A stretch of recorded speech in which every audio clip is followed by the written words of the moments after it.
ಕರ್ನಾಟಕ ರಾಜ್ಯ ಅನುಮತಿ ಪಡೆದ ವಿದ್ಯುತ್ ಗುತ್ತಿಗೆದಾರರ ಸಂಘ ವತಿಯಿಂದ ಅಧ್ಯಕ್ಷರಾದ ಸಿ. ರಮೇಶ್ ಅವರ ನೇತೃತ್ವದಲ್ಲಿ ಬೃಹತ್ ಪ್ರತಿಭಟನೆ. ವಿದ್ಯುತ್ ಗುತ್ತಿಗೆದಾರರ ಪಾತ್ರ ಮಹತ್ವದವಾದುದು, ಇದನ್ನು ಉಳಿಸಿ, ವಿದ್ಯುತ್ ಗುತ್ತಿಗೆದಾರರ ಸಮಾಪನ ವರದಿ ವ್ಯವಸ್ಥೆಯನ್ನು ಮುಂದುವರಿಸಿ, ಸಂಬಂಧಿತ ಆದೇಶವನ್ನು ಹೊರಡಿಸದಂತೆ ಹಾಗೂ ವಿದ್ಯುತ್ ಇಲಾಖೆ ಖಾಸಗೀಕರಣ ವಿರೋಧಿಸಿ ಫ್ರೀಡಂ ಪಾರ್ಕ್ನಲ್ಲಿ ಬೃಹತ್ ಪ್ರತಿಭಟನೆ ಹಮ್ಮಿಕೊಳ್ಳಲಾಯಿತು ಎಂದು ಅಧ್ಯಕ್ಷರಾದ ಸಿ. ರಮೇಶ್ ಅವರು ನಮ್ಮ ಮಾಧ್ಯಮಗಳ ಜೊತೆ ಮಾತನಾಡಿದರು.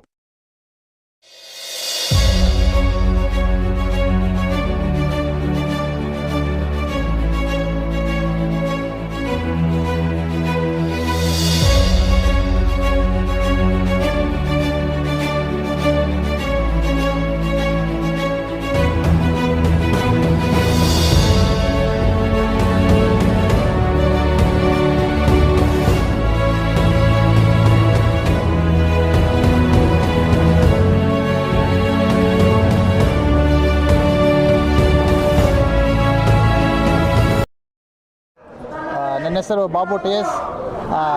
ನಾವು ಚಿಕ್ಕಬಳ್ಳಾಪುರ ಜಿಲ್ಲಾಧ್ಯಕ್ಷರ ಕೆಲಸ ಮಾಡ್ತಾ ಇದ್ದೀನಿ.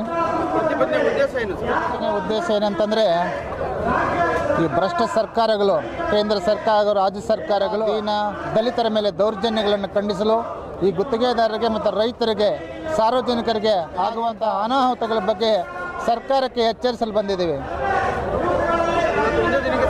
ಒಂದು ದಿನ ಪರ್ಮಿಷನ್ ಇದೆ, ಒಂದು ದಿನ ಮಾತ್ರ ಮಾಡಿ ಸಾಂದರ್ಭಿಕ ಮಾಡ್ತಾ ಇದ್ದೀವಿ. ಸರ್ಕಾರ ರೈತರು ಮತ್ತು ದೀನ ದಲಿತರು ನಮ್ಮ ಗುತ್ತಿಗೆದಾರರ ಬಗ್ಗೆ ಕಾಳಜಿ ವಹಿಸದೆ ತನ್ನದೇ ಆದಂಥ ರೀತಿಯಲ್ಲಿ ಹಿಟ್ಲರ್ ಥರ ಸರ್ಕಾರಗಳು ನಡ್ಕೊಂಡ ಪರಿಸ್ಥಿತಿಯಲ್ಲಿ ಹೋರಾಟ ಮಾಡಿ ಸರ್ಕಾರಕ್ಕೆ ನಮ್ಮ ಗುತ್ತಿಗೆದಾರರ ಕಷ್ಟಗಳನ್ನು ಅರಿವು ಮಾಡಿಸಿ ಯಾವ ಥರ ಮುಂದೆ ಇದೊಂದು ಸ್ವತಂತ್ರ ಇರುವಂಥ ಸಮಸ್ಯೆ ಇದೆ. KEBಯಿಂದ KPTCL ಆಯಿತು, ಅದಾದ ಮೇಲೆ 5 ಕಂಪನಿಗಳಾಗಿ ವರ್ಗೀಕರಣ ಮಾಡಿದ್ದಾರೆ. ಈಗಲೂ ಸಹ ರಾಜ್ಯದ ರೈತರಿಗೆ, ಗ್ರಾಹಕರಿಗೆ ಸರ್ಕಾರದಿಂದ ನೇರವಾಗಿ ಬರುವಂತಹ ಸ್ಕೀಮ್ಗಳನ್ನು ಒದಗಿಸುವಲ್ಲಿ ಯಶಸ್ವಿಯಾಗಿ ನಡೆಸ್ಕೊಂಡು ಬರ್ತಾಯಿದೆ. ಕೆಲವು ರಾಜಕಾರಣಿಗಳು ಹಾಗೂ ಕೆಲವು ಅಧಿಕಾರಿಗಳು, ಭ್ರಷ್ಟ ಅಧಿಕಾರಿಗಳು ಈ ಒಂದು ವ್ಯವಸ್ಥೆಯನ್ನು ಕರ್ನಾಟಕಕ್ಕೆ ತಂದಿದ್ದಾವೆ. ಏನಿದೆ ಹಿಂಗೆ ಆದರೆ ನಾವಂತೂ ಕಡಾಖಂಡಿತವಾಗಿ ಬೀದಿಗಿಳಿದು ಸರ್ಕಾರದ ವಿರುದ್ಧ, ಯಾವುದೇ ಸರ್ಕಾರ ಇರಲಿ, ರೈತರ ಪರ, ಜನರ ಪರ ನಾವು ಹೋರಾಡೋಕ್ಕೆ ಸದಾ ಸಿದ್ಧವಾಗಿರ್ತೀವಿ. ಏನಾಗಿದೆ, ಇವತ್ತು ಕಳೆದ 100 ವರ್ಷಗಳಿಂದ ಗುತ್ತಿಗೆದಾರರು ಸಾರ್ವಜನಿಕರಿಗೆ, ರೈತರಿಗೆ ಹಾಗೂ ಗ್ರಾಹಕರಿಗೆ ಸೇವೆ ನೀಡ್ತಾ ಇದ್ದೀವಿ. ಸುಮಾರು ಏನಂತಂದರೆ, ಈಗ ಹೊಸದಾಗಿ 150 ಕಿಲೋವ್ಯಾಟ್ ತನಕ ಗುತ್ತಿಗೆದಾರರು ಬೇಡ.